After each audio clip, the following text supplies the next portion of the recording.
आज हम आपको एक और नई कहानी सुनाएंगे, कृपया सुने और सीखें। चींटी और टिड्डे की कहानी। गर्मी के दिनों में घास में आलसी टिड्डा था।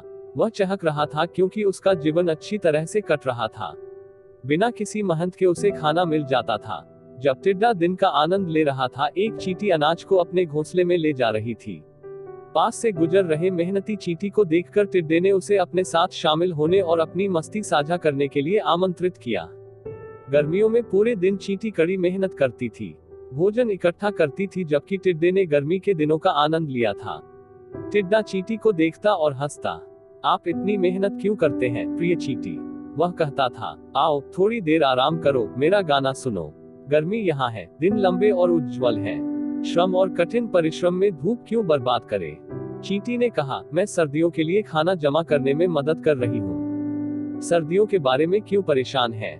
टिड्डे ने कहा, हमें वर्तमान में बहुत सारा भोजन मिला है और सर्दियों की तैयारी के लिए अभी भी बहुत समय है। लेकिन चींटी को पता था कि वह क्या कर रही है और अपने रास्ते पर चली गई और अपना कठिन परिश्रम जारी रखा। पूरे दिन चींटी बिना रुके या आराम से खेत से आगे पीछे खुर्च कर अनाज इकट्ठा करके और उसे अपने बिल में सावधानी से इकट्ठा करने का काम करती। काम करने और सर्दियों की तैयारी के बजाय टिड्डा अपने अवकाश पर नृत्य, गाना और खेलना पसंद करता था। उन्होंने महसूस नहीं किया कि अद्भुत गर्मी के दिन हमेशा के लिए नहीं रहेंगे और जल्द ही ठंड और बरसात के दिन आ जाएंगे। ग्रीष्म ऋतु शरद ऋतु में फीकी पड़ गई और शरद ऋतु सर्दियों में बदल गई। सूरज बहुत मुश्किल से दिखाई देने लगा, दिन छोटे हो गए और रातें लंबी हो गईं। बर्फ गिरने लगी और कड़ाके की ठंड पड़ने लगी।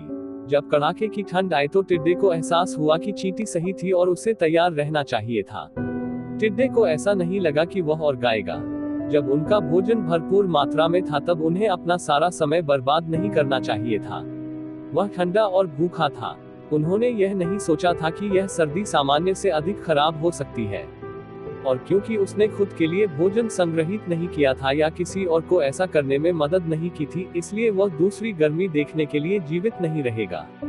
वह कहीं भी बर्फ से पनाह नहीं लेता था और खुद को भूख से मरता हुआ पाया, जबकि उसने देखा कि चींटी गर्मियों में संग्रहित और एकत्र भोजन का आनंद ले रही थी। ठंड और भूख से तड़पता हुआ टिड्डा एक चींटी के पास आकर बोला, कृपया मेरी जान बचाने के लिए मुझे अपने मकई के दाने से एक दाना दो। चींटी ने टिड्डे से कहा, हमने इस मकई के दानों को प्राप्त करने के लिए दिन रात मेहनत की, मैं इसे आपको क्यों दूं? पिछली गर्मी में आप जो कुछ भी कर रहे थे तब आपको अपना भोजन जुटाना चाहिए था। टिड्डे ने कहा, मेरे पास इस तरह के चीजों के लिए समय नहीं था, मैं तब गाने और मौज मस्ती करने में बहुत व्यस्त था।